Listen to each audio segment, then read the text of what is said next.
आज हमारे साथ mister Shahid Ali Ansari, advocate high court.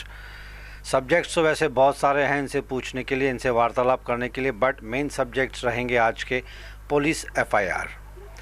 Mister Shahid, police FIR के बारे में ज़रा आप कुछ बताएंगे, बिकॉज जनरल पब्लिक को बहुत परेशानी होती है when ever they approach police people. एक पुलिस चौकी में जाइए, अगर एफआईआर लिखाने की कोशिश करते हैं जो जनरल पब्लिक है तो उनकी एफआईआर लिखी नहीं जाती है। उसके पीछे रीज़न क्या हो सकता है, and what are the rules and regulations of the personnel manual of police FIR के बारे में।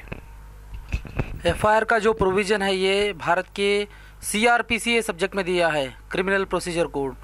अगर कोई कॉग्निजेबल ऑफेंस अगर होता है, कॉग्निजेबल ऑफेंस की भी व्याख्या सीआरपीसी में की गई है, जो सीरियस नेचर का ऑफेंस है। What is the difference between cognizable and non-cognizable? Cognizable offence ऐसा ऑफेंस है जिसमें पुलिस कोर्ट के परमिशन के बिना इन्वेस्टिगेशन कर सकती है और अरेस्ट भी कर सकती है विदाउट वारंट। और नॉन कॉग्निजेबल ऑफेंस ऐसा है जो सिंपल नेचर में होते हैं, जिसके अंदर वारंट लेने की आवश्यकता है। अरेस्ट अगर करना है पुलिस को तो उसमें वारंट लेकर आना पड़ता है कोर्ट से, और एनसी बोला जाता है। और इन्वेस्टिगेशन भी अगर करना है पुलिस को नॉन कॉग्निजेबल केसेस में तो कोर्ट की परमिशन की आवश्यकता होती है। ऐसा सीआरपीसी के प्रावधान में लिखा है। पुलिस एफआईआर लिखने में कतराती क्यों है? पुलिस का भी एक ड्यूटी है कि वो एफआईआर जो ऑफेंस है वो जेन्युइन है क्या, तो इंक्वायरी करने का उनको एक अधिकार है कि एफआईआर जो आदमी इन्फॉर्मेशन दे रहा है, फर्स्ट इन्फॉर्मेशन, वो सही है या गलत है, वो इंक्वायरी करने का अधिकार है। अगर प्राइमा फेसिया पुलिस को ऐसा लगता है कि कोई ऑफेंस अगर हुआ है, या मर्डर हुआ है, या रेप हुआ है, या चीटिंग हुई है, तो पुलिस को ये मैंडेटरी ड्यूटी है। अगर कॉग्निजेबल केस अगर दिखता है उनके सामने तो उनको एफआईआर लिखना, रजिस्टर करना, ये मैंडेटरी ऑब्लिगेशन है। उसे वो डिस्क्रिशनरी पावर्स नहीं है, वो मैंडेटरी है। What if they don't write the FIR? अगर पुलिस एफआईआर नहीं लिख रही है तो पुलिस इंचार्ज की ये ड्यूटी है, सेक्शन 154 के तहत वो एफआईआर ले। अगर पुलिस ने इंचार्ज ने एफआईआर लेने से अगर मना कर दिया तो जो एग्रीव्ड पर्सन है, कंप्लेनेंट, उसको सुपरिटेंडेंट ऑफ पुलिस के पास रिटर्न में कंप्लेन लिखने का अधिकार है। अगर सुपरिटेंडेंट ऑफ पुलिस ने भी कुछ उसके ऊपर कार्रवाई नहीं की और उसने भी वो निग्लिजेंसी किया है तो कोर्ट में प्राइवेट केस दाखिल करने का अधिकार भी है नागरिक को। जो एग्रीड पर्सन है कोर्ट में, जो मैजिस्ट्रेट है उनके पास, उनको 190 सीआरपीसी सेक्शन के अंदर वो प्राइवेट कंप्लेंट फाइल करते हैं। और मैजिस्ट्रेट 156 सबसेक्शन 3 के तहत पुलिस को डायरेक्शन दे सकता है कि आप इसमें एफआईआर लिखो और इन्वेस्टिगेशन करो। But are these courts open on Saturday, Sunday and public holidays also? On every Sunday court is closed. For second and अगर पुलिस वाले एफआईआर नहीं लिख रहे हैं, हाँ, तो संडे तो क्लोज रहती है कोर्ट, तो मतलब पुलिस का जो है पुलिस स्टेशन तो 24 घंटे चालू रहता है, वो बंद नहीं रहता है। लेकिन मैं कोर्ट की बात कर रहा कोर्ट जो है सेकंड सैटरडे और फोर्थ सैटरडे बंद रहता है और संडे बंद रहता है। तो मतलब अगर सैटरडे संडे अगर पुलिस वाले if they refuse to write the FIR और सेकंड सैटरडे एंड संडे तो कोर्ट बंद रहती है, तो नेक्स्ट डे हम लोग प्राइवेट कंप्लेंट भी फाइल कर सकते हैं। अगर पार्टी को प्राइवेट कंप्लेंट फाइल करना है तो नेक्स्ट डे भी फाइल कर सकते हैं, मंडे कर सकते हैं, फॉर एग्जांपल कर सकते हैं। और डिले अगर होता है एफआईआर लिखने में तो वो जो केस है शासन की, प्रोसिक्यूशन की केस, उसे एक्सप्लेन करना ज़रूरी है कि आप डिले क्यों किया एफआईआर लिखने में। तो वो पुलिस के ऊपर भी बर्डन आता है, पुलिस ने नहीं लिया था। हम ऐसा भी कर सकते हैं कि हमने तो कंप्लेन दिया था लेकिन पुलिस ने एफआईआर लिखने में देरी की है, वो पुलिस के ड्यूटी के ऊपर रोल आता है।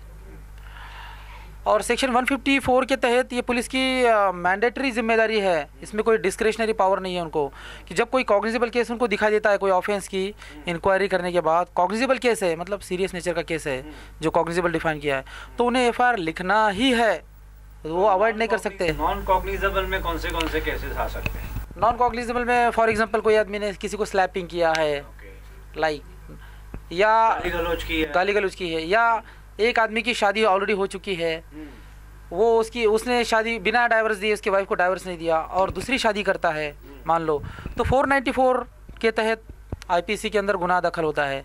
तो उसमें पुलिस अरेस्ट नहीं कर सकती डायरेक्ट, वो लेडी ने कंप्लेन, उसकी फर्स्ट वाइफ ने कंप्लेन करना चाहिए, लाइक दैट। तो नॉन कॉग्निजेबल केस में अरेस्ट अगर करना है किसी को तो वह मैजिस्ट्रेट से परमिशन लेना पड़ेगा, जो कि वारंट लेके आना पड़ेगा। और इन्वेस्टिगेशन भी पुलिस वाले नहीं कर सकते जब तक कि उसे मैजिस्ट्रेट, कंसर्न मैजिस्ट्रेट अनुमति ना दे पुलिस को। आप एनसी केसेस की बात कर। Yes sir. और जो कॉग्निजेबल है, दे कैन राइट। कॉग्निजेबल में पुलिस वाले एफआईआर इमीडिएट लिख सकते हैं, उन्हें कोर्ट की पूछने की आवश्यकता नहीं है परमिशन लेने की, क्यों तो उनको कानून अलाउ करता है और वो इन्वेस्टिगेशन भी स्टार्ट करते हैं। बड़े कानून में डिफाइन है कि ये कॉग्निजेबल है, ये non cognizable. Yes yes yes. Cognizable list तो नहीं है, लेकिन कॉग्निजेबल केस क्या होती है वो कोर्ट में सीआरपीसी में डिफाइन किया है। ऐसी पुलिस की वेबसाइट होगी जिसमें पब्लिक को पता चलता है कि ये कॉग्निजेबल है या नॉन कॉग्निजेबल है? पुलिस की वेबसाइट नहीं है, ऐसे सब्जेक्ट का नाम है सीआरपीसी, क्रिमिनल प्रोसीजर कोड।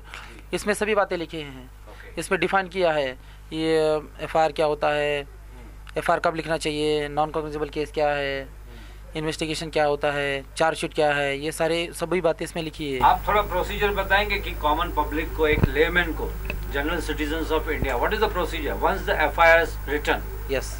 उसको 24 आवर्स में उनको केस दाखिल करना पड़ता है। जब अगर कोई कॉग्निजेबल ऑफेंस अगर होता है, लाइक सीरियस नेचर का 420 मर्डर या कोई भी ऑफेंस, देशद्रोह, ऐसा कोई भी सीरियस नेचर का ऑफेंस, प्रॉपर्टी से लेके चीटिंग, बिल्डर जैसे चीटिंग करते से, तो ऐसे कंप्लेन देने के बाद पुलिस ने उसे रिटर्न में या ओरल में जो बोल रहा है व्यक्ति, उसकी कंप्लेन दर्ज करवानी है और वो एक रजिस्टर मेंटेन किया रहता है स्टेट गवर्नमेंट के फॉर्मेट में, वो रजिस्टर में एंट्री लेना पड़ेगा।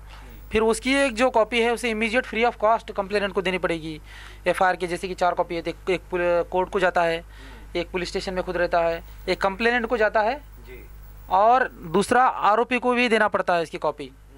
ऐसा उसके बाद अगर पुलिस ने एफआईआर के बाद कॉग्निजेबल केस में पुलिस अरेस्ट कर सकती है, जिसमें कॉग्निजेबल केस में police have got authority to immediately arrest अगर मान लो बाद फिर इन्वेस्टिगेशन। हाँ, अगर किसी को अरेस्ट कर लिया फॉर एग्जांपल कॉग्निजेबल केस में, जिसके ऊपर एलिगेशंस किसी ने लगाई है, एलिज्ड पर्सन को इमीडिएटली अरेस्ट किया जा सकता है।